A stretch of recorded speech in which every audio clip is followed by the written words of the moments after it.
Hello বন্ধুরা, welcome to another video. আমি চলে এসেছি তোমাদের নতুন কিছু শেখাতে। তো চলো বেশি দেরি না করে আবার শুরু করা যাক।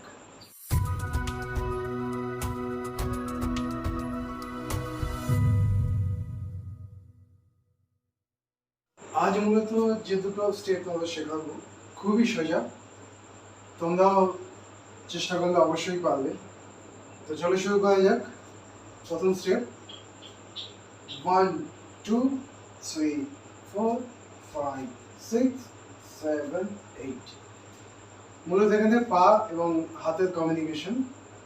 ফার্স্ট পা 1 2 3 4 5 6 7 8। তো পাটা কিভাবে ফেলতে হয় দেখে নাও। 1 হিল ডাউন হবে, ব্যাক করবে, সেকেন্ড হিল ডাউন হবে, আবার ব্যাক। আরেকবার দেখাচ্ছি, হিল ব্যাক হিল ব্যাক। এক্ষেত্রে হিল পড়ার সময় অপোজিট লেগটা একটু ডাউন হবে, এইটা 1, এই যে ডাউন রয়েছে, ব্যাক হিল, এইভাবে এটা ডাউন আছে। 1 এটা স্ট্রেট, এটা ডাউন, এটা হিল ডাউন স্ট্রেট, আবার হিল, এটা স্ট্রেট, এটা ডাউন। তাহলে 1 2 3 4 5 6 7 8। এইবার হাতটা কিভাবে ব্যবহার করতে হবে। 1 2 3 4, পায়ের সাথে 1 2 3 4, 1 2 3 4। হাত দুটো নিচ থেকে উঠবে, এই এই এই এই। আরেকবার দেখাচ্ছি, 1 2 3 4 5 6 7 8।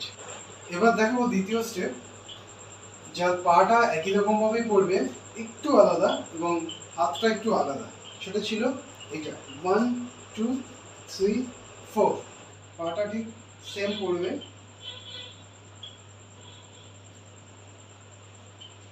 একই রকম আগের মতোই, শুধু হাতটা চেঞ্জ হবে।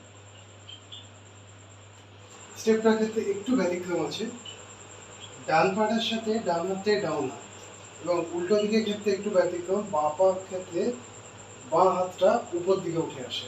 মানে 1, এটা এমন নামে না, এটা ওঠে। মানে দুটো ক্ষেত্রেই ডান হাত ডাউনে থাকে কিন্তু পাটা চেঞ্জ হয়।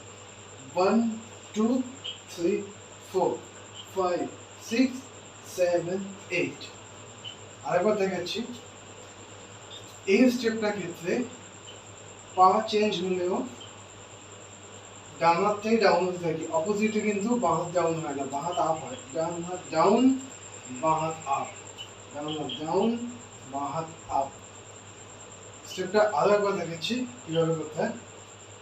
1 2 3 4 5 6 7 8। তো আজ এই পর্যন্ত বন্ধুরা, দেখা হবে নেক্সট কোনো ভিডিওতে। ততদিন তোমরা প্র্যাকটিস করো এবং আমাকে কমেন্ট করে জানিও কেমন লাগছে আমাদের ভিডিও সেশন। যদি ভিডিও ভালো লেগে থাকে তাহলে কমেন্ট করো, লাইক করো এবং সাবস্ক্রাইব করে দেবো।